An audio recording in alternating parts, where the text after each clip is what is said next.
Hello everyone, welcome to our channel. आज के इस वीडियो में हम लोग हिस्ट्री क्लास 10 का सेकंड चैप्टर करने वाले हैं। We have already done chapter 1, तो उसको देखना ना भूले।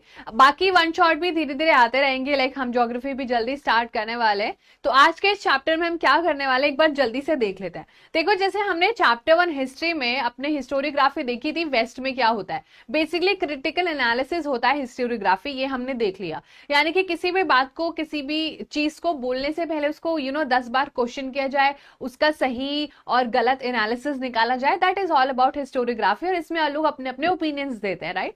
तो ये पिछली बार जो हमने फर्स्ट चैप्टर में कवर किया था, that was more of the western side, यानी कि वेस्ट में जो भी यूरोपियन कंट्रीज है उनके बारे में और उनके ओपिनियंस के बारे में हमने ज्यादा चीजें डिस्कस करी थी।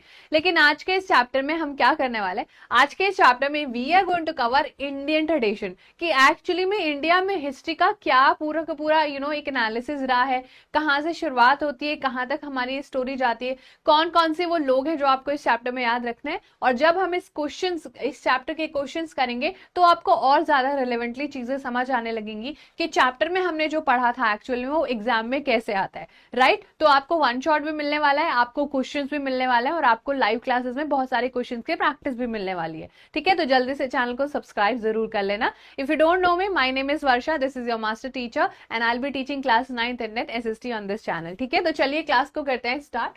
चैप्टर 2 कर रहे हैं हम लोग, historiography in the Indian tradition. देखो, अगर हम इसको समझे तो कुछ हमारे टॉपिक्स हम लोगों को देखने होंगे, और वो टॉपिक्स आपके स्क्रीन पे हैं। यानी कि हमें क्या है, हमें अलग अलग सबसेक्शंस में सारी चीजें देखनी है। अगर हम इंडियन ट्रेडिशन के हिसाब से इंडिया के हिस्टोरियोग्राफी देखें कि हमने कैसे अपनी हिस्ट्री को बनाया है, so we have to cover ancient period, we have to cover medieval period, and we also have to cover the modern period. अब आप बोलोगे कि ये होते क्या है। देखो, ये समझने के लिए आपको क्या करना पड़ेगा ना, हमने हमारे हिस्ट्री को कुछ सेक्शंस में डिवाइड किया है। जैसे कि आपको पता है, आपकी साइंस भी बहुत सारे सेक्शंस में डिवाइडेड है ना, like you have physics, you have chemistry, you have biology. तो ऐसे ही हमारे हिस्ट्री के भी 3 सेक्शंस है। तो ध्यान से सुनना, जब भी हम हिस्ट्री की पढ़ाई करते हैं, every time we sit down to study history, so हमें एक बात रियलाइज होती है कि हिस्ट्री के भी बहुत सारे टाइप्स होते हैं। ध्यान से सुन लेना कि कौन सी चीजें कौन से टाइम पीरियड में हुई है। तो अगर हम यहाँ पर देखें कि कौन सी चीज कौन से टाइम पीरियड में हुई है, तो सबसे पहले हमें यहाँ पर देखने को मिलता है, एक होती है हमारी एंशिएंट हिस्ट्री। ठीक है, ये हमारी सबसे पहले हिस्ट्री है। तो इसमें होता ये था कि बेसिकली इंसानों का होना एक तरीके से बहुत ज्यादा इंपॉर्टेंस था, कि यहाँ पर इंसान मिलने लगे।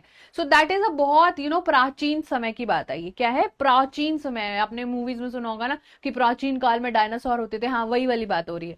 सो यहाँ पर ना बेसिकली हमें बहुत ओल्ड हिस्ट्री देखने को मिलती है। यहाँ पर हमें सिविलाइजेशन देखने को मिलती है। अब आप बोलोगे सिविलाइजेशन क्या होती है। So civilisation is basically a certain term जहां पर लोग सिविलाइज तरीके से रहना, खाना पीना, आग का इन्वेंशन, ये सब कुछ कर चुके थे और एक सिविलाइज तरीके से रहना शुरू कर दिया। यहां पर जो पॉपुलेशन थी अभी भी कम थी। जब पॉपुलेशन बढ़ती है और एक तरीके से बहुत ज्यादा एक्सपेंशन हो जाता है, चारों तरफ लोग ही लोग देखने को मिलता है, खानदान का खानदान बहुत बड़ा हो जाता है, तो टाइम पीरियड आता है मिडिवियल हिस्ट्री। इसको हिंदी में कहते हैं मध्यकालीन इतिहास। यानी कि ये टाइम पीरियड है। अगर मैं आपको बोलूं कि 1 to 100 हमें काउंटिंग करनी है, तो 50 में अपने को क्या दिखेगा, मिडिवियल पीरियड दिखेगा। क्या दिखेगा, मिडिवियल। तो ये बीच का हिस्सा था जहां पर लोग एक दूसरे पर अटैक करेंगे, एक दूसरे की प्रॉपर्टी हड़पना, हाँ एग्जैक्टली। मुगल्स जो है वो इंडिया पर आके कैप्चर करेंगे, अंग्रेज भी धीरे धीरे आएंगे, लेकिन अंग्रेज कब आएंगे, मॉडर्न पीरियड में। तो मिडिवियल पीरियड में बहुत ज्यादा एक्सपेंशन हम लोगों को होते हुए दिखता है। मिडिवियल पीरियड की हिस्ट्री की पढ़ाई कोई और हिस्टोरियंस करते हैं। अगर हम एंशिएंट हिस्ट्री के देखें तो एंशिएंट हिस्ट्री की पढ़ाई कोई और हिस्टोरियंस करते हैं। सारे के सारे हिस्टोरियंस अपनी अपनी एक जैसे मान लो कि for example you have physics teacher, you have chemistry teacher, you have biology teacher, right. Just like that history में भी पढ़ाई के तरीके 3 हैं हमारे पास। तो वैसे में हम लोगों को जो थर्ड देखने को मिलता है, और जो आप आजादी मनाते हो ना, 15 अगस्त हम सेलिब्रेट करते हैं, हम 26 जनवरी सेलिब्रेट करते हैं, गांधी जी का बर्थडे सेलिब्रेट करते हैं, वो सब मॉडर्न हिस्ट्री का ही हमारा पार्ट है। So there are 3 part in history, alright. ये आपको पता होनी चाहिए बात। तो ये हो गई हमारी मॉडर्न हिस्ट्री। इसको कहते हैं आधुनिक इतिहास, जहां पर बहुत ज्यादा टेक्नोलॉजी आ गई, हम लोगों ने आजादी की बात करी, अंग्रेजों ने हमारे ऊपर राज किया हुआ था। अब ये तीनों जो है हमें हिस्टोरियोग्राफी के टर्म्स में पढ़नी है, कि हमें एंशिएंट हिस्ट्री में क्या करना है, राइट। कि हमें एंशिएंट हिस्ट्री में किन लोगों का नाम याद रखना है, हमें मिडिवल में किन का नाम याद रखना है, और हमें मॉडर्न हिस्ट्री में क्या नाम याद रखना है, और याद रखना एंशिएंट, मिडिवल और मॉडर्न में भी सब टॉपिक्स होंगे तो वो भी कवर करना है, क्योंकि हर किसी का ओपिनियन एक जैसा कभी हो ही नहीं सकता, और जब लोगों के अलग अलग ओपिनियन होंगे तो ही हम उसको हिस्टोरियोग्राफी कहते हैं, because it includes critical analysis, right, critical point of view, सही गलत, गलत सही सब कुछ, है ना, कम ज्यादा सब कुछ नाप तोल के यहाँ पर आपको डिसीजन सुनाया जाता है कि this is a perfect evidence, perfect history, इसके हिसाब से यही मान्य है, राइट। तो अब हमें ये 3 सेक्शंस करना है, जल्दी से बताओ अगर आप लोग रेडी हो तो। रेडी है सभी हमारे प्यारे बच्चे? तो चलो क्लास को करते हैं स्टार्ट। अब सबसे पहले अगर हम देखें historiography in the ancient period, ancient period में हम देखते हैं इंस्क्रिप्शन ऑफ हड़प्पन सील्स। अब ये हड़प्पा क्या थी? ये हड़प्पा सिविलाइजेशन ही थी, रिमेंबर दिस वेरी क्लियरली। ये जो हड़प्पा सिविलाइजेशन दिख रही है, यहां पर पहली बार for the first time people actually lived in a civilised manner. Civilised manner क्या होता है?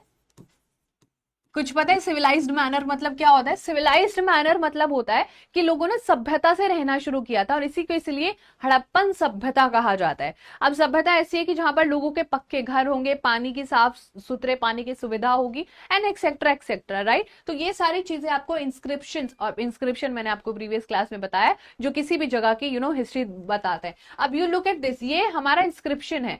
अब यहाँ पर आपको क्या देखने को मिलेगा? सील्स देखने को मिलेंगी, कुछ आर्टिफैक्ट्स देखने को मिलेंगी। फॉर एग्जाम्पल मान लो कि तुम धरती खोद रहे थे, है ना, और धरती खोदते खोदते तुम्हें क्या मिला? गेहूं के जो है बोरा मिला, है ना, सैक मिला गेहूं का। तो आप क्या सोचोगे कि यहाँ के लोग क्या खाते होंगे? गेहूं खाते होंगे। आप धरती खोद रहे थे, आपको एक सोने की क्या मिल गई? चेन मिल गए, पूरा उस पर डिजाइनिंग वगैरह। तो आप क्या बोलोगे? लोग गोल्ड पहनते थे, वाह वाह वाह, है ना। ऐसे ही करके लोग कांच यूज करते थे, वो सारे आर्टिफैक्ट होते थे।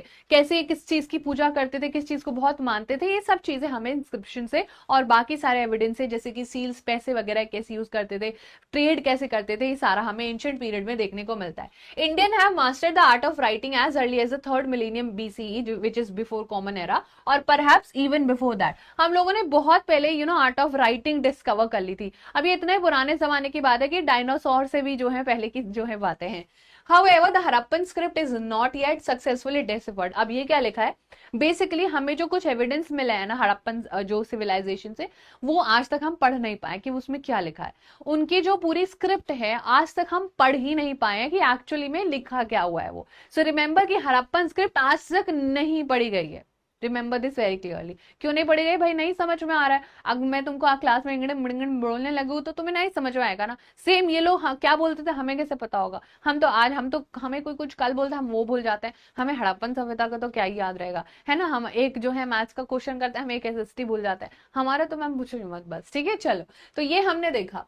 अर्लीस्ट नोन राइटिंग्स थोड़ी सी देख लेते हैं। The earliest known written documents of historical nature found in India in the form of inscription। तो जितने भी चीजें हमें अभी तक मिली हैं, they are completely in the form of inscriptions। और inscription क्या होते हैं वो मैंने आपको दिखा दिया। they are basically किसी चीज पर या तो दीवार पर लिखवा देते हैं या फिर किसी पीस ऑफ पेपर पे लिखवा देते हैं, लेकिन वो पढ़े गए हैं या नहीं पढ़े गए हैं वो डिपेंड करता है। They are dated to the 3rd century BC, that is Empire Ashok Maurya time. Ashok Maurya आपको बताएं कि ये बहुत बड़े राजा थे, हम पुरानी क्लासेस में सारी चीजें पढ़ के आए हैं।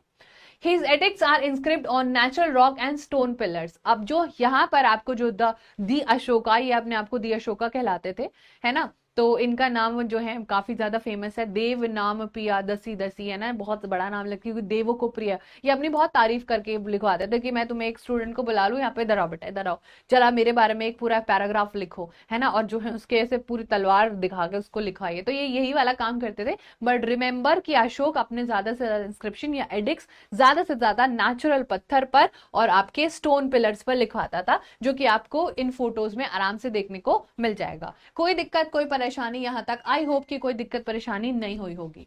From the 1st century CE, inscription began to occur on coins। अब धीरे धीरे सिक्कों पर लिखना शुरू कर दिया। हम जो सिक्का यूज करते हैं, जो अभी करंटली यूज करें किसी सेंचुरी में, लाइक अभी जो 10-20 का जो भी सिक्का होता है, 25 का तो नहीं आता है, उस पर लिखा होता है ना कि धारक को सूचित किया जाता है 20 रुपीज, है ना, उसको माना जाता है कि वो हो ये 20 रुपीज है। वरना तुमको बोला अरे मैंने तो बोला ये मेरी तरफ से तो 40 रुपए, नहीं, ऐसा नहीं होता ना। तो इन लोगों ने धीरे धीरे कॉइन्स पर लिखना शुरू कर दिया, मेटल्स पर लिखना शुरू कर दिया, स्कल्पचर बनाने शुरू कर दिया, और ऑल्सो कॉपर प्लेट्स पर भी ये सारी चीजें लिखने लगे। इन पर क्या मिलता था? ऑब्वियसली इन पर इंपॉर्टेंट हिस्टोरिकल इंफॉर्मेशन हमें मिल जाती थी। हमें पता चलता है कि देखो कौन सा राजा था, क्या राजा का नाम था, उस राजा के बाद कौन आया, है ना, राजा के बाद राजा ही उसका बेटा बन रहा था, समझ रहे हो, ये सारी जो जियोलॉजी है वो हमें पता चल रही थी, उसका कितना ज्यादा एरिया था, उन कॉइन्स पर लिखा होता था, उन चीजों पर लिखा होता था, जो हिस्ट्री को हिस्टोरियोग्राफ करने में बहुत ज्यादा हमें हेल्प होती है। हम एडमिनिस्ट्रेशन देखते हैं कि भाई पैसा वो कैसे कमाते थे, लोग पैसा देते थे क्या, क्या राजा जो है धरती से खोद खोद के अपना खजाना खर्च करता था, ये राजा बहुत अच्छा था, लोगों को बहुत अच्छे से रखता था, ये राजा बहुत बेकार था, लोगों से जबरदस्ती अलग अलग टाइप के टैक्सेस लेता था। किंगडम्स क्या थी, उनके पॉलिटिकल इवेंट्स क्या क्या थे, social organisation, climate, famine etcetera, सब पता चल जाता है। आपको पता है कि जब अभी कोविड टाइम आया था, I don't know if you remember, क्योंकि आप लोग बहुत छोटे होंगे जब कोविड टाइम आया होगा, तो है ना, 5th या 6th क्लास में ही होंगे, बहुत बड़ी, ऐसे बहुत बुढ़ा बुढ़ा फील हो रहा है, बट एनीवेज, अब आप खुद सोचो कि जब ऐसा टाइम आया तो आपने आई डोंट नो सुना है या नहीं कि 100 साल पहले भी ऐसा ही हुआ था, लेकिन 1920 भी एक ऐसा ही बहुत भयंकर जो है फेमाइन आया था, बहुत भयंकर पैंडेमिक आया था, जिसके वजह से बहुत ज्यादा लोग मर गए थे। सो हिस्ट्री की वजह से ही तो हमें वो पता है ना कि हाँ वो हुआ होगा, because it's written, it there is proof of that कि that you know that thing actually happened। तो ये सारी चीजें आपको ये बताती हैं कि जो भी उस टाइम हुआ होगा, हमें उसके बारे में इंस्क्रिप्शन से, इन डेटा से, आर्टिफैक्ट से और इन सील से सब कुछ पता चल जाता है। उसके बाद हम बात करें कुछ लिटरेरी सोर्सेज इन एंशिएंट इंडिया। एंशिएंट इंडिया क्या है, जब हमने एक प्रॉपर तरीके से रहना शुरू किया था, that is our ancient India. Literary sources यानी कि जो हमें लिखी हुई सोर्सेज मिली हैं, कि हम ऐसा कैसे कह सकते हैं कि ऐसा हुआ होगा।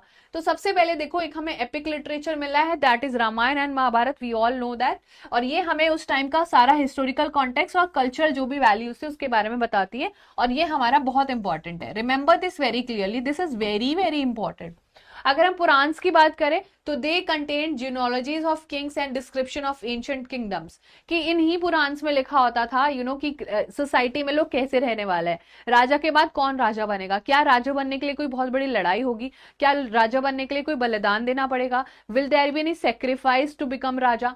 सो ये सारी चीजें इन्हीं में लिखी होती है, और ये दोनों आपको बहुत अच्छे से पता होनी चाहिए। These are very very important. तो अगर आपको कल क्वेश्चन आ जाता है कि लिटरेरी सोर्स बताओ एंशिएंट इंडिया में, तो एंशिएंट इंडिया पहला सोर्स है, फर्स्ट हमने वहीं से ही शुरू किया था, तो वो क्या हो जाएगा, एपिक लिटरेचर, जिसमें 2 एग्जाम्पल है, which is Ramayana and Mahabharata, and then we have Purana, जिसमें कि हमें जियोलॉजी ऑफ किंग्स एंड उनके डिस्क्रिप्शंस मिलते हैं, राइट।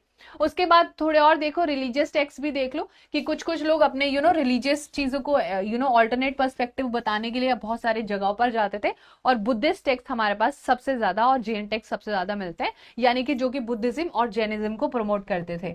अब होता ही ऐसे था, I just tell you, Jainism and Buddhism, ये 2-3 चीजें हैं जो कि आपको पर्टिकुलरली याद रखनी है। एक्चुअली में जब भी लोग एक जगह से दूसरी जगह ट्रैवल करते थे ना, तो अपने साथ कुछ ना कुछ लेके जाते थे, रिटन डॉक्यूमेंट लेके जाते थे। सेम आपको नहीं बताया तो आई जस्ट टेल यू कि सबसे पहले ना जो लिखने वाली चीज थी वो चाइना में आई थी। राइटिंग का जो स्टाइल था या लिखने का जो पूरा का पूरा कंसेप्ट था, पेपर बनाना, लिखना, उस पर पढ़ना, क्योंकि यहाँ पर एक सिविल सर्विसेज एग्जाम होता था चाइना में, जो अपने इंडिया में आज भी होता है, तो वहां पर ना लोग लिख के पढ़ते थे और एग्जाम देते थे, तो उसके लिए उन्हें बुक्स चाहिए होगी ऑब्वियसली, और ये चाइना से पहुंच गया जो है बाकी कंट्रीज में। चाइना से पहुंचा जापान, जापान कैसे पहुंचा, यही वो रिलीजियस टेक्स्ट थे जो अपने साथ ये लोग लेके गए थे, क्योंकि जब भी हम कहीं जाते हैं, मान लो आपको एक जगह से दूसरी जगह जाना है, and imagine going via train, कितना मजा आता है ना ट्रेन में, और हमारे इंडियन का एक पेट फूड होता है, हम ट्रेन में जो ज्यादातर पूड़ी और आलू लेके जाते हैं, वाह खाने का मन कर जाएगा, ठीक है। तो पूड़ी और आलू जब हम लेके जाते हैं, सेम चीज कल्चर टू कल्चर फॉलो होती है। जरूरी नहीं है कि ये सब करते हो, है ना, साउथ इंडियन लोग में भी इडली डोसा लेके जाते हो, नॉर्थ इंडियन लोग में भी बिरयानी लेके जाते हो, so it depends upon culture to culture. But जब भी हम कहीं जाते हैं तो अपने साथ कुछ ना कुछ ऐसी अपनी यूनिक चीज लेके जाती है, जो एक जगह से दूसरी जगह पर भी बहुत ज्यादा कोरिलेशन देखने को मिलता है। फिर है हमारे पास ट्रेवल व्लॉग्स। अगर आपको लगता है कि व्लॉगिंग आज का नया जमाना है, तो बिल्कुल भी नहीं, पहले भी होता था। तो फॉरेन ट्रैवलर्स आते थे, अपनी सारी ऑब्जर्वेशंस रिकॉर्ड करते थे इंडियन सोसाइटीज और उसकी पॉलिटिक्स के बारे में, और अभी हम पढ़ेंगे भी कि हाँ डेफिनेटली पहले भी हिस्टोरियंस घूमने आते थे हमारे इंडिया में, है ना, हमारे इंडियन हिस्ट्री में बहुत कुछ है पढ़ने के लिए, ठीक है। तो ये आपको 4 चीजें याद रखनी है, बहुत इंपॉर्टेंट है। अब ये क्या हो गई, ये लिटरेरी सोर्सेज है एंशिएंट इंडिया की, समझ में आ रहा है कुछ, ये हाथ पल्ले ऐसे ही।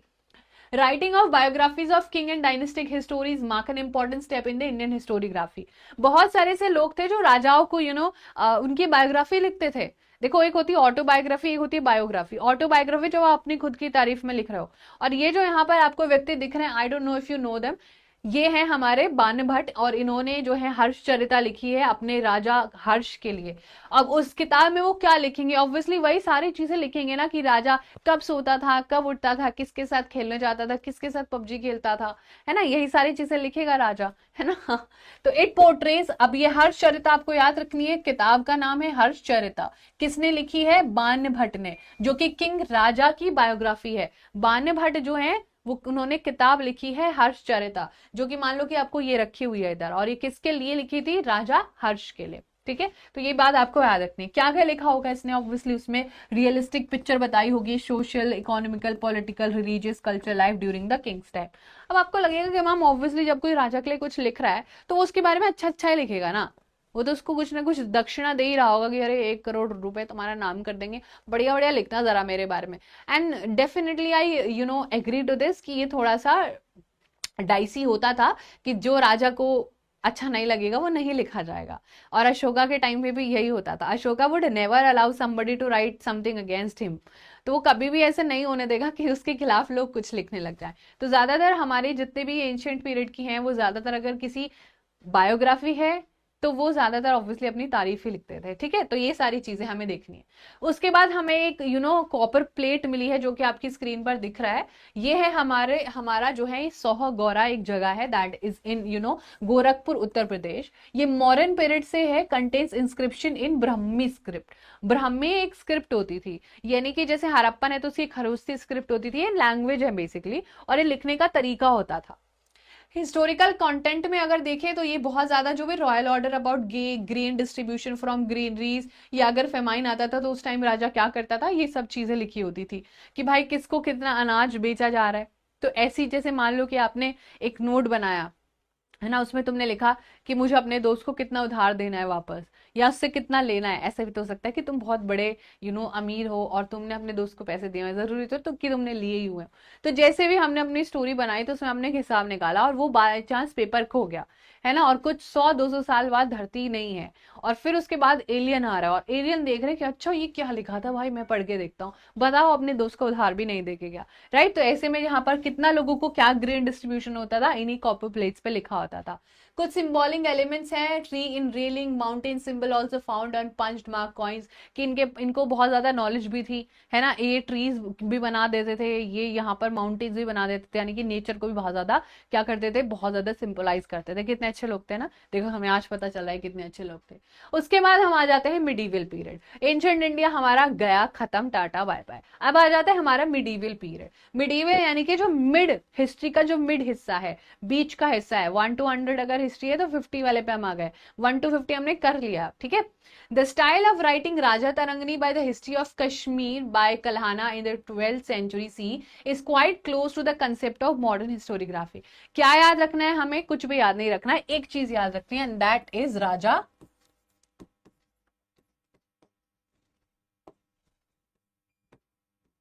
राजा तारंगिनी। इसमें क्या है, ठीक है, ये क्या है, ये क्या है, हिस्ट्री ऑफ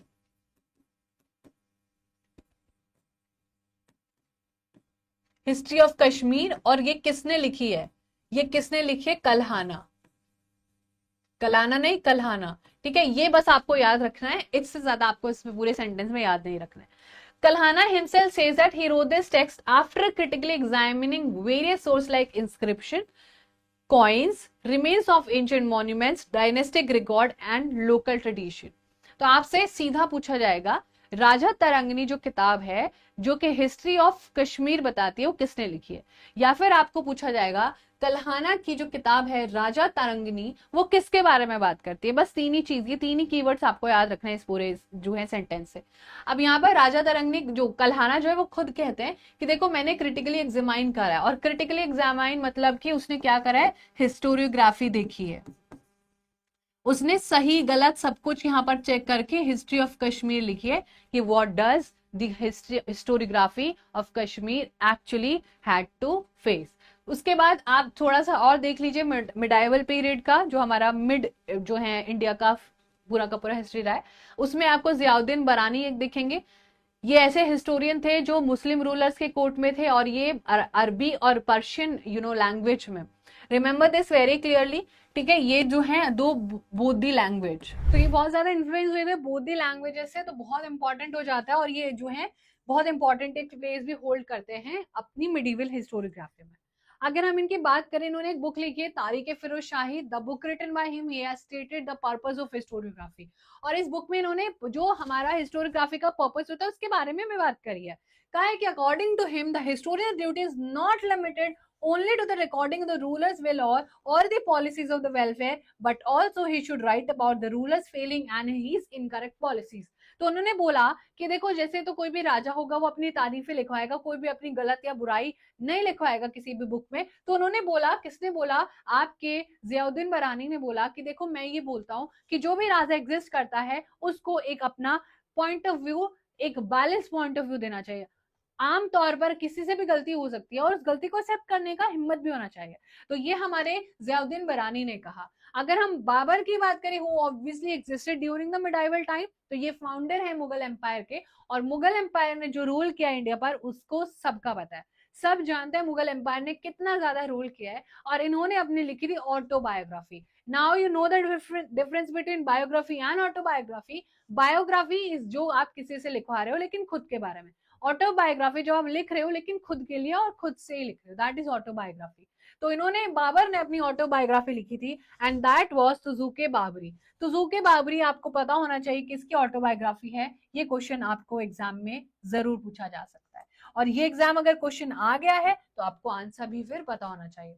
तो बाबर की तुजुके बाबरी आपको बताती है कि कैसे उसने अपनी ऑटोबायोग्राफी लिखा। उसने उसमें क्या लिखे होंगे, ऑब्वियसली उसके बैटल्स, जो भी उसके इंपॉर्टेंट बैटल रहे होंगे, जो भी उसने उन बैटल्स में सीखा, उन बैटल से उसने दूसरों को सिखाया, या इन जनरल उसने क्या क्या चीजें सीखी, उसके ऑब्जर्वेशंस क्या क्या थे, वो अपने माइन्यूट माइन्यूट ऑब्जर्वेशन किसी सिटी को लेके, किसी रीजन को लेके, किसी भी ट्रैवल एरिया पर वो जा रहा है तो उसकी इकोनॉमी कैसी है, उसके वहां पर कौन से कल्चर्स या कस्टम फॉलो होते हैं, राइट। और यहाँ पर उसने बहुत ज्यादा वेजिटेशंस भी वो बहुत ज्यादा नोटिस करता था।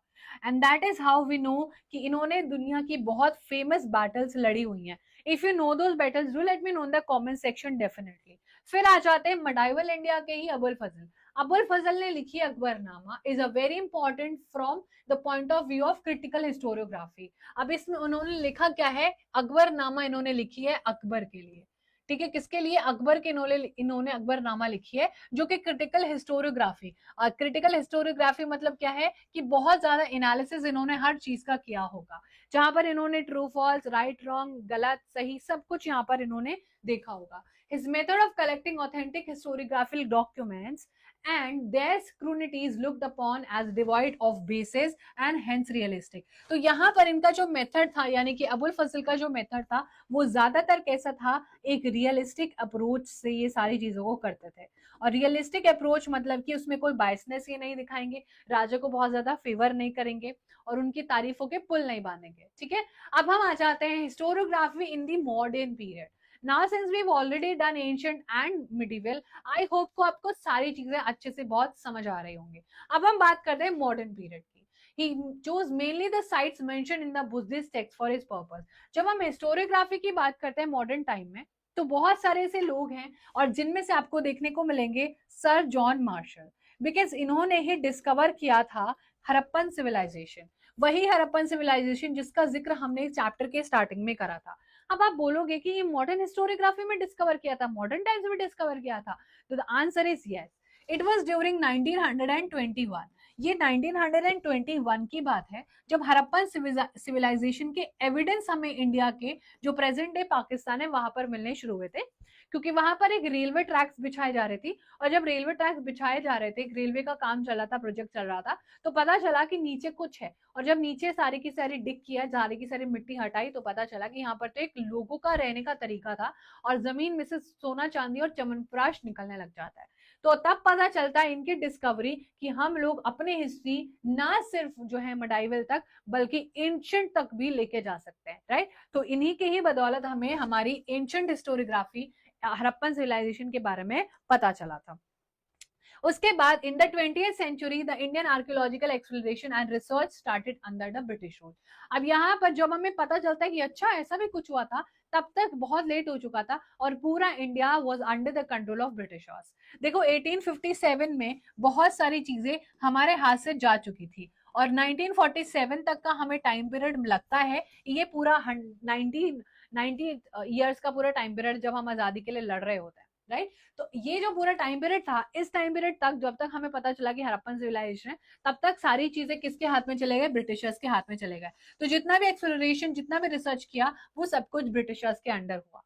A number of ancient signs were excavated under the supervision of Sir John Marshall, the first Director General of ASI, Archaeological Survey of India. Remember his name. क्या नाम है? Sir John Marshall. ठीक है, इनके under he was the first director. ठीक है, ASI के ये डायरेक्टर थे। एएसआई मतलब क्या है? Archaeological survey of India. और जितना भी ज्यादा यहाँ पर सारी चीजें मिली, जितना भी हिस्ट्री हमने कलेक्ट किया, that was because of him only. 3 volume of the history, 3 volume of the history of British India written by James Mill were also published in 1870। उसके बाद हमें जेम्स मिल का भी नाम याद रखना है। इन्होंने 3 बुक लिखी हैं, that is the history of British India, जिनमें इन्होंने अलग अलग टाइम पीरियड में हिस्ट्री के बारे में बताया है। This was the first book on Indian history written by the British historians. Most importantly कि कौन सी वो किताब थी जिसमें इंडियन हिस्ट्री किसी ब्रिटिश हिस्टोरियन ने लिखी है। So that was the history of British India. All right, everyone. It clearly reflects an absence of objective perspective and prejudice about various aspects of Indian culture. पढ़ो क्या लिखा है। ये clearly reflect करती है absence of objective perspective and prejudice about various aspect of. ये clearly reflect करती है कि हमारे पास इन किताबों में हेट्रेड नहीं दिखाया गया है। इंडियन कल्चर, इंडियन सोसाइटी के लिए कोई हेट्रेड नहीं है इनकी बुक में। लेकिन the history of India written by Mountstuart Elphinstone, governor of Bombay, now Bombay, was published. ये भी थोड़ा सा आप नाम याद रख सकते हो। ठीक है, तो ये बुक भी आपसे एग्जाम में पूछी जा सकती है। अदरवाइज ये तो आपको 100% याद रखनी है और इनका ऑब्जेक्टिव क्या था वो भी याद रखना है कि क्लियरली वो क्या ऑब्जेक्टिव रिफ्लेक्ट कर रहे थे। कोई हेट्रेड नहीं था, जो भी सारे एस्पेक्ट्स थे वो सब कुछ यहाँ पर आपको दिखाया गया है। उसके बाद हम देखते हैं थोड़ा सा मराठा टाइम का भी बहुत इंपॉर्टेंट हिस्ट्री। हमारे कुछ ब्रिटिशर्स लिखते हैं, क्योंकि हम महाराष्ट्र बोर्ड के बच्चे हैं, तो हमसे ऑब्वियसली मराठा ही हिस्ट्री, महाराष्ट्र के बारे में जनरल क्वेश्चंस डेफिनेटली आने वाले हैं। ग्रैंड डफ एक जो है हिस्टोरियंस थे जिन्होंने ब्रिटिश, जो कि ऑब्वियसली ब्रिटिश ऑफिसर्स है, जिन्होंने मराठा हिस्ट्री के बारे में लिखी है अपनी book the history of Maratha. Very important book. Star mark is equal to infinite. ठीक है, हिस्ट्री ऑफ मराठा याद रखना है, ग्रैंड डफ ने बुक लिखी है। इस बुक में उन्होंने अपनी 3 बुक्स में जो है अलग अलग बातें बताई हैं, कैसे जो है ब्रिटिश इंक्लाइन थे काफी ज्यादा और वो खत्म करना चाहते थे इंडियन कल्चर को, इंडियन ट्रेडिशंस को बिल्कुल भी बर्दाश्त नहीं करते थे। एंड सिमिलरली वो जो है सारी की सारी चीजें बिल्कुल भी एक्सेप्ट नहीं करते थे इंडियन कल्चर की, और अपने कल्चर इन लोगों को सिखाना चाहते थे। फॉर एग्जाम्पल अगर हम देखें कि हमारे यहाँ पर लोग क्या पहनते हैं, ज्यादातर Indian wear is sari and kurta and that dhoti thing is there in Indian culture. Do we actually see? अभी हमारे जो बहुत बुजुर्ग लोग हो गए होंगे वो ये सारे अटायर पहने हुए दिखते हैं। Normally we don't see. Even हमारे स्कूल लाइफ में भी सारी चीजें वेस्टर्नाइज हो गए हैं जो ब्रिटिशर्स करके गए थे, right. Even in our daily life we are not wearing suit और saris, we are only wearing shirt T shirts, है ना। ये सारा वेस्टर्न कल्चर का जो भी होता है। सिमिलरली एक जो है टेंडेंसीज विटनेस, ये यहाँ पर आपको देखने को मिलेगा। कर्नल थे, कर्नल टॉड, इन्होंने भी राजस्थान की हिस्ट्री में क्रिटिकली जो है इंडियन कल्चर का बहुत ज्यादा डेरोगेटरी कमेंट्स किए हैं, अच्छा अच्छा नहीं लिखा है। तो ये भी आपको यहाँ पर नाम याद रखना है।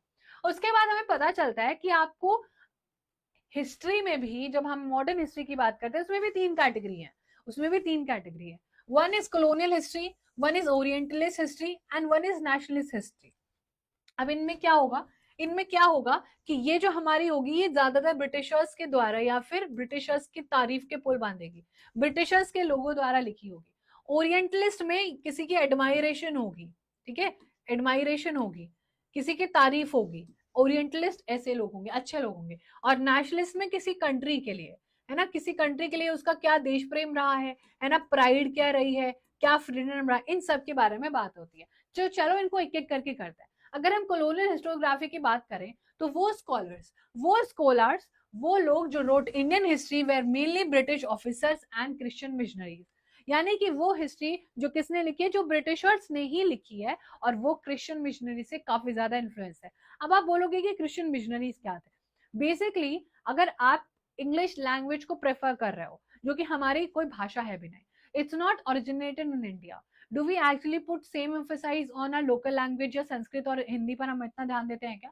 हिंदी में अगर कोई बोलते हुए दिख जाता है तो ऐसा लगता है कि यार हिंदी क्यों बोल रहा है, at least talk to me in English, right? We have that ideology in our mind. तो इन लोगों ने हमारा ब्रेन वॉश इतना ज्यादा किया कि ये लैंग्वेज बोलने से, ऐसे कपड़े पहनने से, ऐसा रिलीजन फॉलो करने से जो है ज्यादा अच्छा होता है लाइफ में, है ना? आप जो अपना कल्चर फॉलो कर रहे हो वो बिल्कुल अच्छा नहीं है, आप जो लैंग्वेज बोल रहे हो वो बिल्कुल अप्रिशिएटेड नहीं है. तो ऐसा ऐसा इन्होंने हमें ब्रेन वॉश किया था. सेम आपको नहीं पता है तो मैं बता देती हूँ, हिटलर ने भी सेम ऐसे ही ब्रेन वॉश किया था. हिटलर को कुछ कम्युनिटी के लोग पसंद नहीं थे तो उनको बोलता था तुम्हारी नाक मोटी है, तुम्हारी आंखें बेकार हैं, तुम अच्छे नहीं दिखते हो, तुम्हारे अंदर से स्मेल आती है, तुम्हारी हाइट छोटी है, ऐसे ऐसे डेरोगेटरी कमेंट्स करता था. और उन लोगों को इतना ब्रेन वॉश कर दिया कि वो लोगों को लगता था कि हाँ सच में हमें बहुत कमी है और इससे अच्छा तो मैं मर ही जाना चाहिए. और वो लोग सुसाइड कर भी लेते थे. तो इमेजिन एक ऐसे सिचुएशन जहां पर हमारे यहाँ पर ब्रिटिशर्स ने हमको इतना ज्यादा ब्रेन वॉश करा है कि हम अपना कल्चर, अपने लाइफस्टाइल सब कुछ छोड़ के आजकल ब्रेड खा रहे हैं, मैगी खा रहे हैं, है ना? रोटी सब्जी कौन ही किसको पसंद होती है आजकल खाना, है ना? हमारा नेशनल फूड हम भूलते जा रहे हैं. Their prejudice is clearly reflected in the way some of them have ridiculed Indian culture. और बहुत सारे तो ऐसे स्टूडेंट्स हैं जिन्होंने इतनी बेइज्जती करी इंडियन कल्चर की कि वो साफ दिखता है उनकी राइटिंग्स में कि कितनी नफरत करते थे हम लोगों से, चिढ़ते थे, है ना? Jealous people. The writings were used to justify the colonial British rule. और वो अपनी राइटिंग से जस्टिफाई करते थे कि कैसे साइंस भी यही चाहता है कि आप इंग्लिश बोलो, है ना? ऐसा कुछ भी नहीं होता है कि आप अपना कल्चर फॉलो करो, आपने जो पहना है ये तो बेकार है, ऐसा कुछ भी एग्जिस्ट नहीं होता है. ऐसी ऐसी चीजें उनकी राइटिंग्स में रिफ्लेक्ट करती थी. और ऐसी एक किताब भी है, the 5 volume of Cambridge history of India, जो कि 1922-1937 के बीच में एग्जाम्पल है, बहुत ही फेमस, जिसमें कॉलोनियल हिस्टोग्राफी में और इंडियन कल्चर को रिडिक्यूल करते हुए आपको देखने को मिलेगा. ठीक है, इंडियन कल्चर का पर्सपेक्टिव यहाँ पर उनको नहीं पसंद था, तो इन्होंने हमारा बहुत ज्यादा ब्रेन वॉश भी करा है. ब्रेन वॉश भी करा इन्होंने हमारा बहुत ज्यादा. अब आ जाते हैं orientalist historiography. What do we actually mean by orientalist historiography? कुछ ऐसे यूरोपियन स्कॉलर्स जिनको बहुत ज्यादा क्यूरियस थे, और वो लोग ज्यादातर क्यूरियोसिटी, उनका एडमायरेशन और एक दूसरे के लिए रिस्पेक्ट होती थी. सो ये एक बैलेंस पॉइंट ऑफ व्यू रखते थे और इन्हों को ही हम ओरिएंटलिस्ट कहते थे. और ये हमारे चैप्टर में बहुत ज्यादा इंपॉर्टेंट है कि orientalist, who were the orientalist. So some of those scholars जो कि हमारा क्या करते थे, एडमायरेशन और एक दूसरे सिटीज के लिए, एक दूसरे कंट्रीज के लिए बहुत ज्यादा एडमायरेशन रखते थे, वो स्कॉलर हमारे ओरिएंटलिस्ट हिस्टोरियोग्राफी लिखते थे. ठीक है, अनलाइक द कॉलोनियल वंस. अगर हम ओरिएंटल हिस्टोरियोग्राफी की बात करें, the orientalist studied the similarities between Sanskrit and even some of the European languages. ये लोग इतने अच्छे थे कि तो सिमिलैरिटीज ही ढूंढने लग जाते थे कि देखो हम लोगों की भाषा अलग हो सकती है, हम लोगों का पहनने का तरीका अलग हो सकता है, but we are all living the same life, है ना? हमारे अंदर एक ही जान है, हमें हमारे अंदर ब्लड भी एक ही टाइप्स के हैं, मतलब एक टाइप्स के मतलब कुछ ऐसा नहीं किसी के अंदर EFG के LMNO, है ना? सबके अंदर या तो A positive, B positive, AB positive, O negative, ये सारे ब्लड से ग्रुप ही होंगे. तो कुछ ना कुछ सिमिलैरिटीज तो हमारे अंदर है, हम एक दूसरे से बिल्कुल अलग नहीं है कि तुम एलियन और हम ज्यादा बहुत बड़े ह्यूमन बींग्स है. और इन्होंने बहुत ज्यादा फोकस किया वैदिक tradition and even Sanskrit culture पर भी बहुत ज्यादा फोकस करा. Their studies resulted into formulating notion of an ancient language which could be the mother of all Indo-European languages. तो एक ऐसे हिस्टोरियन जिन्होंने बीच का रास्ता निकाल लिया और कुछ कुछ वर्ड्स होते हैं, वो वर्ड्स आज हमारे यहाँ पर भी यूज हो रहे हैं और वो बाहर के कल्चर में भी यूज हो रहे हैं. इन्होंने एक ऐसा रास्ता निकाला. तो ओरिएंटलिस्ट हिस्टोरियोग्राफी किसके बारे में बात करती थी? एडमायरेशन एंड सेल्फ रिस्पेक्ट, और इन जनरल एक दूसरे के कल्चर को रिस्पेक्ट करना, जिसमें आपको सर विलियम जॉन्स एक बहुत इंपॉर्टेंट नाम देखने को मिलेंगे. इन्होंने इंडियन कल्चर को बहुत ज्यादा अप्रिशिएट किया है. थोड़े बहुत जो भी चीजें इनको लगती थी कि यहाँ पर सुधार होना चाहिए, there should be a reforms, और वो बहुत अच्छे के लिए ही होते थे. और इन्होंने यहाँ पर फाउंड करी थी एशियाटिक सोसाइटी इन कोलकाता. इन्होंने दुनिया के लिए रिसर्च के डोर ओपन किए थे. इन्होंने कोलकाता में बच्चों को पढ़ाना शुरू कर दिया था और उनको उनकी लैंग्वेज में पढ़ाना शुरू कर दिया था. ठीक है, जैसे कि अगर आपको नहीं पता है तो पहले के जमाने में स्कूल जो होते थे गुरुकुल जैसे होते थे, जहां पर गुरु क्या करते थे, सिर्फ स्टोरी सुनाते थे, रिटन और लिखने विखने का भी कुछ नहीं होता था, बोर्ड वगैरह एग्जिस्ट नहीं करते थे. तो ऐसे टाइम में ये लोगों को बहुत ज्यादा शिक्षा दे रहे थे, एजुकेशन दे रहे थे आपके जेम्स विलियम. और इन्होंने बहुत ज्यादा अपने हमारे हिस्ट्री में योगदान भी दिया. Among the orientalist scholars Friedrich Max Muller deserve a special mention. तो ओरिएंटल स्कॉलर्स आप थोड़े बहुत याद रख सकते हो, जैसे कि विलियम जॉन्स आपने याद रख लिया। उसके बाद आप मैक्स मुलर प्लीज याद रखना, क्योंकि आपको पूछा जा सकता है कि 3 नाम बताओ। अब आप मेरा नाम तो बताओगे नहीं, है ना, अपना नाम भी नहीं बता सकते हो, तो किसका नाम बताओगे? ऑब्वियसली आपके ओरिएंटलिस्ट हिस्टोरियोग्राफी का नाम बताओगे। ठीक है, ये बातें आपको याद रखनी। फिर आ जाता है नेशनलिस्टिक हिस्टोरियोग्राफी। अब ये nationalist historiography, what do we mean by this? देखो, the writing of Indian historians who were trained in the British educational system show an inclination to restore the pride in the ancient glory of India and self-esteem of the Indian readers. इसका क्या मतलब है? देखो, कुछ ऐसे historians जो चाहते थे, the writing of Indian historians, जो कि ब्रिटिश एजुकेशन जो है उन्होंने ली तो है, बट फिर भी उनका जो प्राइड है अपनी एंशियंट हिस्ट्री जो रही है और जो हमारी self esteem of Indian readers है उसके बारे में ज्यादा बात करती है। कि बेसिकली आपने इंग्लिश भाषा तो सीख ली, आपने सारी चीजें लर्न कर ली, बट आपका इंक्लिनेशन अभी भी अपने पुराने कल्चर के लिए। फॉर एग्जाम्पल आपको कोई बोले कि देखो आप ना कल से स्कूल में जो है शर्ट पैंट पहन के आना, और आपने वो किया, आपने बहुत अच्छे से सारी अपनी स्कूलिंग पूरी करी, लेकिन जब आपकी स्कूलिंग पूरी होगी तो आपने बोला कि नहीं, जो शर्ट पैंट पहनने में मेरा एब्सेंस हो रहा है ना मेरे कल्चर का, वो मुझे बिल्कुल पसंद नहीं आ रहा है। अब मैं क्या करने वाला हूँ, अब मैं अपने कल्चर में वापस आऊंगा, अपने यहाँ का जो मेरा वेयर है, like if you look at him, तो ये क्या है, पूरा का पूरा अटायर है जो कि इनके कल्चर से बिल्कुल एब्सोल्युटली मैच करता है, राइट? तो ऐसी चीजों के लिए मोटिवेट करते हैं, जिनमें से आपको बहुत सारे लोग देखने को मिलेंगे। तो ऐसे में आपको एक महाराष्ट्र के नेशनलिस्ट राइटर हैं, बहुत इंपॉर्टेंट, उनको आपको याद रखना है, and that is Vishnu Shastri Chiplunkar. ठीक है, इनका नाम आपको याद रखना है। इन्होंने बहुत अच्छी हिस्टोरियोग्राफी लिखी है, और जो कि obviously nationalistic point of view से है। He criticized the prejudice history of ancient India written by British officers. अब ब्रिटिश ऑफिसर जितना भी यहाँ पर क्या लिखते थे, हेट्रेट यहाँ पर लिखते थे, उसको इन्होंने बहुत ज्यादा क्रिटिसाइज करा है कि जो भी इन्होंने लिखा है वो एब्सोल्युटली रबिश है, और ऐसा बिल्कुल भी नहीं है। हम अपने एंशिएंट इंडिया को उतना ही एक नेशनलिस्टिक अप्रोच से देखते हैं, हमारे अंदर एक पूरा राष्ट्र भावना है, हमारे ऊपर एक राष्ट्र प्रेम का आज भी एग्जिस्ट करता है, और हम अपने कल्चर को बिल्कुल भी छोड़ने वाले नहीं है। उसके बाद नेशनलिस्ट हिस्टोरियंस को कहा जाता है कि ये गोल्डन एरा में काम करते थे, इनके वजह से इतिहास एकदम उस टाइम सोने का होता था। और ये बात आपको याद रखनी है कि कौन से हिस्टोरियंस को गोल्डन एरा के इंडियन हिस्टोरियंस कहा जाता है। गोल्डन एरा में कौन से हिस्टोरियंस आते हैं? तो वो हिस्टोरियंस जिन्होंने ब्रिटिशर्स के खिलाफ आवाज उठानी शुरू करी थी, बिकॉज ऑफ द फैक्ट कि इनके पास एजुकेशन आ गई थी, है ना, इनके पास एक सेंस आ गई थी, गलत और सही की एक क्रिटिकल एनालिसिस ये लोग कर पाते थे। There are times blame for ignoring the critical analysis of the historical truth, और इनको बहुत बार जो है ब्लेम भी किया जाता था कि आप ज्यादा ही जो है क्या कर रहे हो, अपने एंशिएंट कल्चर के बारे में बात कर रहे हो, है ना, तो इनको ब्लेम भी बहुत ज्यादा किया जाता था। बट एनीवेज, कुछ नाम आपको स्क्रीन पर दिख रहे हैं, आप देख सकते हो, जैसे कि एमजी रनादे, रामकृष्ण गोपाल भंडारकर, रमेश चंद्र मजुमदार, काशी प्रसाद जायसवाल, राधा कुमुद मुखर्जी, भगवान लाल इंदिरा जी, ये कुछ नाम है, इनमें से एक दो नाम आप प्लीज याद रख लेना, बाकी तो सारे आपको याद नहीं रखने। These were all nationalistic historians.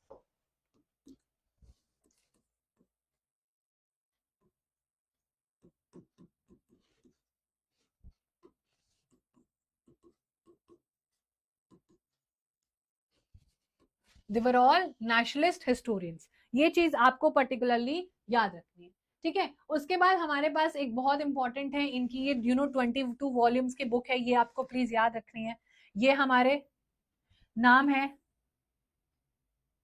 इतिहास सची साधने। ठीक है, ये नाम आपको याद रखना है बहुत importantly.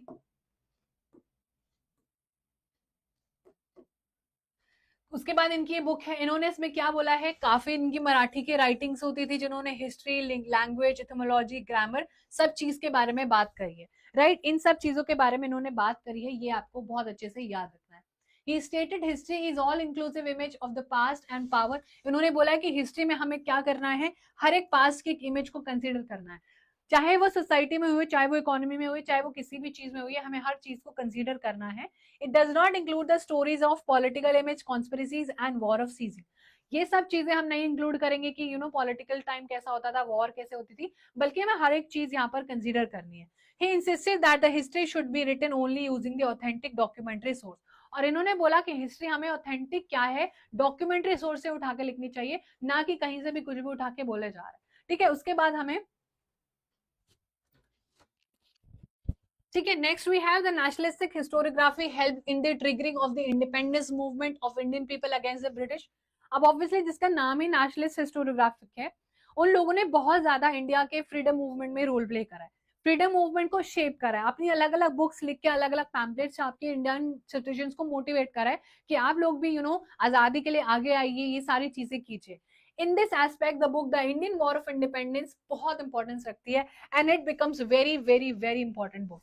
The Indian war of independence 1857 is a very important book, जिसने हमारे अंदर एक राष्ट्र भावना, राष्ट्र प्रेम लेके आया था।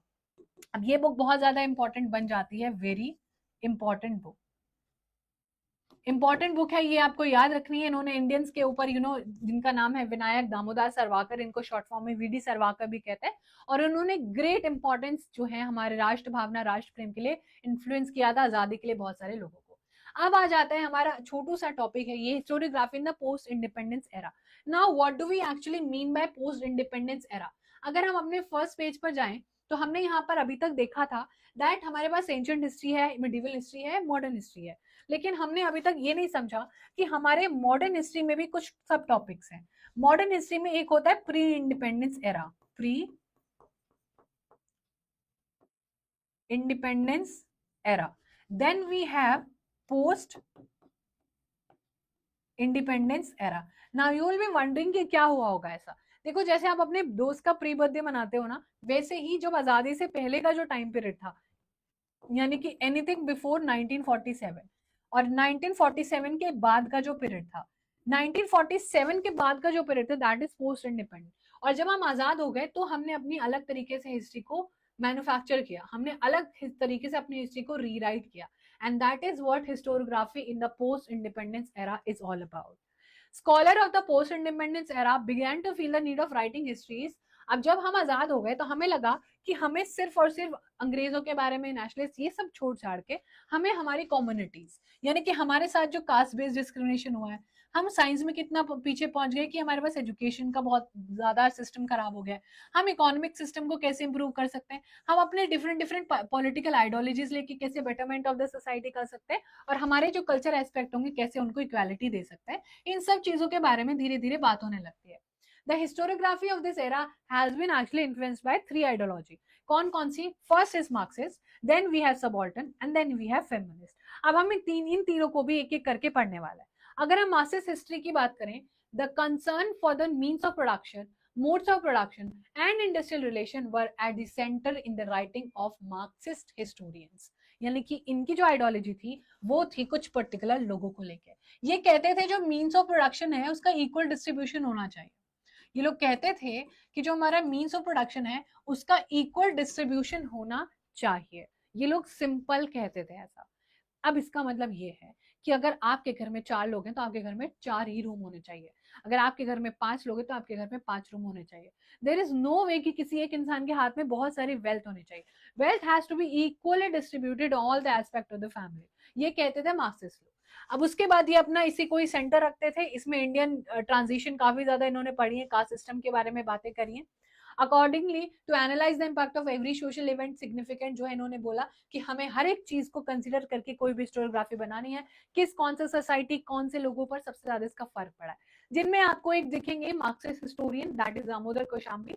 दामोदर कौशाम्बी एक नोटेबल इंडियन हिस्टोरियन है जिन्होंने ऑब्वियसली मार्क्सिस्ट थ्योरी और एक आइडियोलॉजिकल एस्पेक्ट को एक्सेप्ट किया था कि हाँ ऐसे ही हमें होना चाहिए।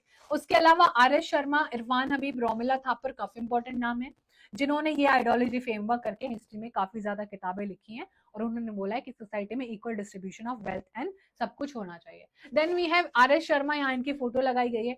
कॉमरेड शरद पाटिल इनका फोटो है, इन्होंने कॉन्ट्रीब्यूट किया है काफी ज्यादा, किसमें? Marxist historiography. All right everybody, तो ये आपको पता होनी चाहिए कुछ चीजें। उसके बाद आ जाता है हमारे पास सबऑल्टर्न हिस्ट्री। अब what do we actually mean by subaltern history? देखो, अगर हमें हमारा पूरा चैप्टर है तो सबऑल्टर्न मतलब होता है जब हम बिल्कुल नीचे जमीन से उठ के एकदम चीजों को देखें। The role of Italian historians Antonio Gramsci is a very important developing idea that history should be written starting from the bottommost ranks of the people in the society. In fact, subaltern का मतलब ही होता है top bottom most rank. इन्होंने बोला कि देखो subaltern history में हमें हिस्ट्री ऐसे डेवलप करनी चाहिए कि जो सबसे नीचे सोसाइटी का पूरा कम्युनिटी है वहां से हम अपनी हिस्ट्री उठा के धीरे धीरे ऊपर बढ़ाएं, ताकि बिल्कुल ग्राउंड रूट से हम प्रॉब्लम सॉल्व कर दें और ऊपर की प्रॉब्लम्स तो डेफिनेटली सॉल्व होंगी. तो that was the subaltern history for you guys. Folklore, इसमें फ्लॉकलॉर जो होता है वो बहुत इंपॉर्टेंट सोर्स कंसिडर किया जाता है. बेसिकली आपने देखा होगा कि आपकी नानी दादी आपको कुछ बचपन में कहानी सुनाती होंगी, अभी भी सुना सकती हैं.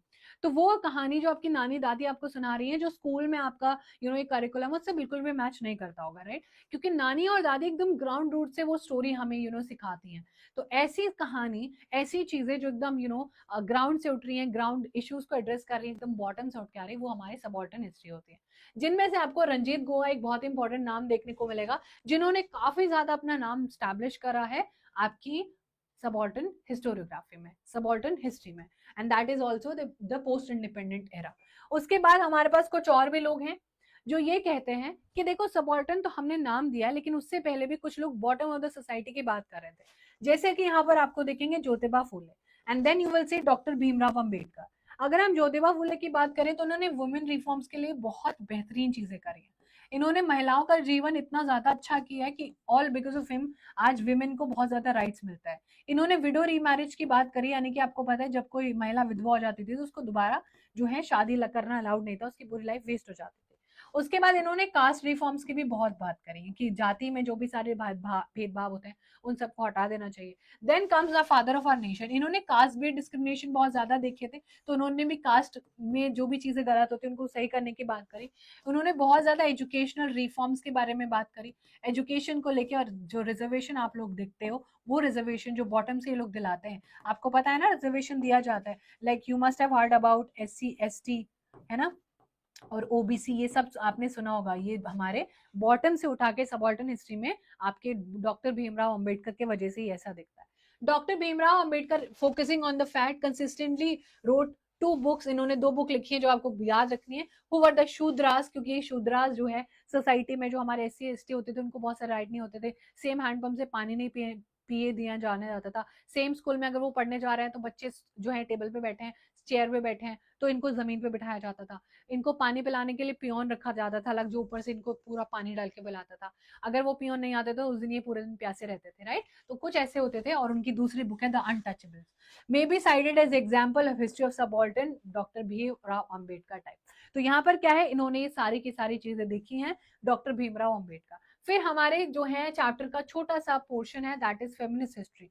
अब फेमिनिस्ट हिस्ट्री क्या होता है, चलो देख लेते हैं. Over a significant period of time, mainly male scholars were involved in writing of Indian history. Obviously आज भी आप देखोगे कि बहुत कम जो है आपको परसेंटेज में विमेन वर्किंग दिखेंगी, विमेन एज हिस्टोरियंस दिखेंगी, विमेन एज डॉक्टर्स दिखेंगी, राइट? तो आज भी सिग्निफिकेंटली बहुत सारी फीमेल हिस्ट्री नहीं लिखती थी, लेकिन एज अ रिजल्ट जब बहुत सारी विमेन अचीवमेंट करने लगे तो हमें उनके हिस्टोरियोग्राफी भी पढ़नी पड़ेगी, हम उसको नेग्लेक्ट नहीं कर सकते. It was important to study and compile the historical writings of women as well. It was also necessary to rethink of women's position in history. और women की position in history जनरल क्या रही है वो भी हमें पता होना चाहिए. The feminist literature of the post-independence era concentrated on the issues. ध्यान रखना, ये क्वेश्चन हमसे पूछा जा सकता है कि पोस्ट इंडिपेंडेंस इशू में विमेन के कौन कौन से जो है प्रॉब्लम को एड्रेस किया गया था.